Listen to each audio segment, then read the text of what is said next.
चलो विद्यार्थी मित्र, आज हूँ तमने त्रिकोणमितीय नित्यश्रम ना सूत्र केवी રીતના બને છે એની સમજૂતી આપીશ. બરાબર? તો તમે ધ્યાનથી નિરીક્ષણ કરજો, ધ્યાન આપજો. આપણા પાસે કાટકોણ ત્રિકોણ આપેલો છે A B C.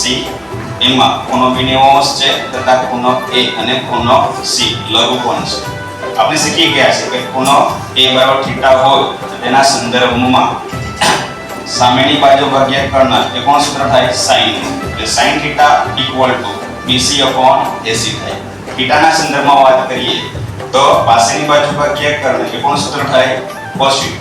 બરાબર? તો cos θ બરાબર AB ના છેદમાં પણ થશે AC. એટલે આપણા પાસે કાટકોણ ત્રિકોણ છે એટલે આપણે કોનો ઉપયોગ કરીશું પાયથાગોરસ પ્રમેય મુજબ. બરાબર? પાયથાગોરસનો પ્રમેય લઈએ. પાયથાગોરસનો પ્રમેય શું કહે છે AB² + BC² = AC². બરાબર? આપણા પાસે આ સૂત્ર છે AB² + BC² = AC². આની ડાબી બાજુ અને જમણી બાજુ હું શું કરું છું AC² વડે ભાગું છું. બંને બાજુએ AC² વડે ભાગતા ધ્યાન આપજો. AB² છેદમાં કોણ આવશે AC² પ્લસ BC² છેદમાં કોણ આવશે AC² AC² છેદમાં AC². બરાબર?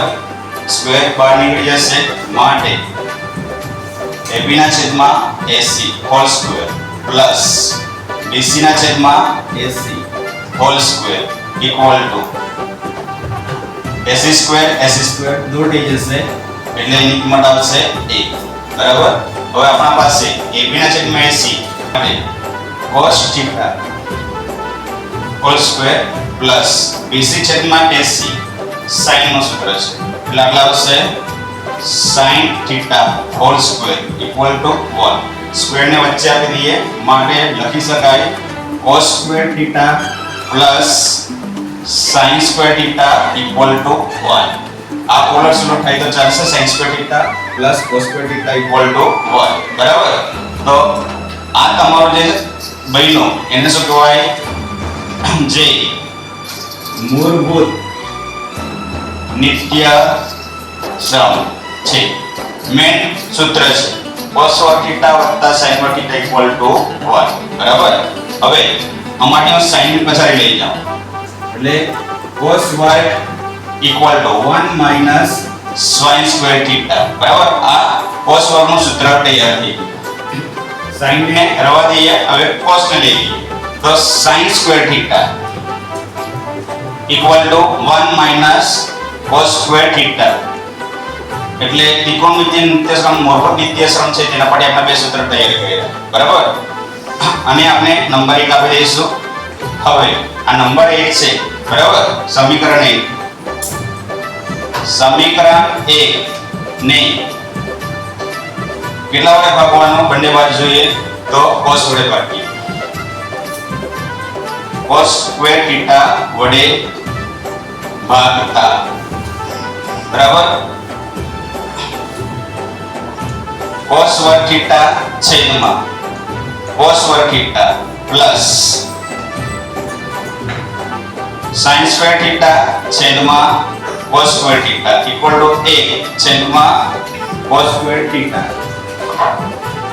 cos ઉડી જશે 1 પ્લસ એટલે સ્ક્વેર બહાર કાઢી લઈએ sin θ છેદમાં cos θ whole square equal to 1 ના છેદમાં cos θ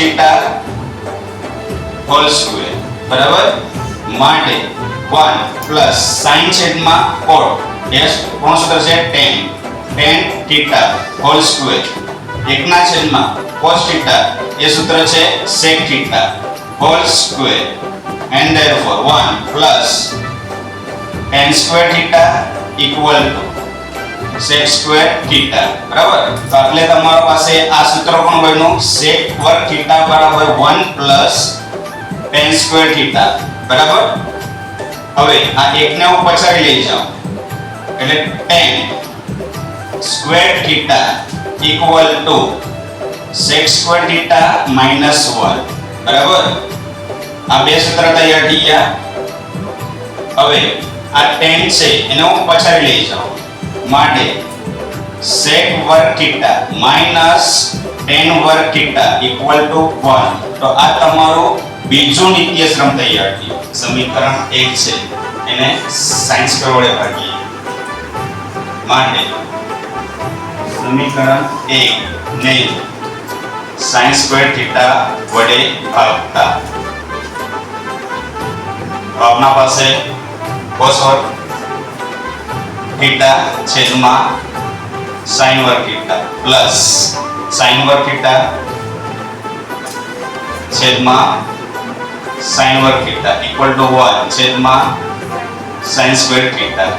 sin સ્ક્વેર થીટા દૂર થઈ જશે એટલે સ્ક્વેર બહાર નીકળશે માટે કૌંસમાં cos થીટા છેદમાં sin થીટા આખાનો વર્ગ વત્તા 1 બરાબર 1 ના છેદમાં sin થીટા હોલ સ્ક્વેર.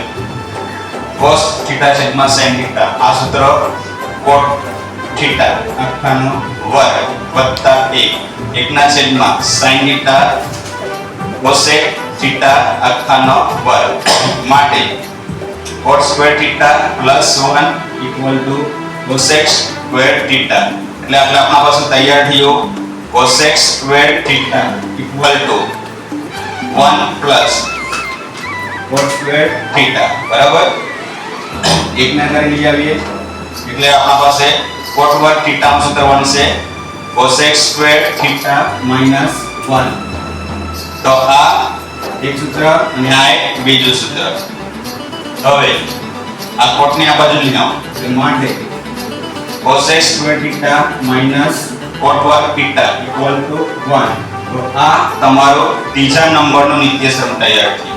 તો આ રીતે આપણે ત્રિકોણમિતિય નિત્યશ્રમ તૈયાર કરી શકીએ છીએ.